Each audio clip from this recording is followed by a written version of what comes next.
দক্ষিণেশ্বরের রাতে সবাই ঘুমিয়ে পড়েছে। শুধু মন্দিরের ভিতরে জ্বলছে মায়ের প্রদীপ।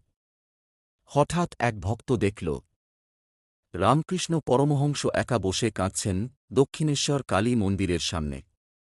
তিনি বারবার বলছেন, মা, একবার দেখা দাও, না হলে আমি বাঁচব না।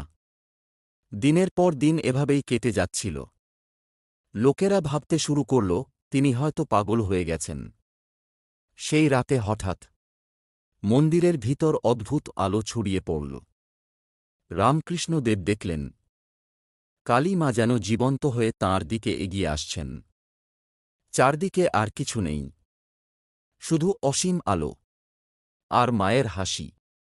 পরদিন সকালে মানুষ দেখল রামকৃষ্ণদেবের মুখে এক অদ্ভুত শান্তি।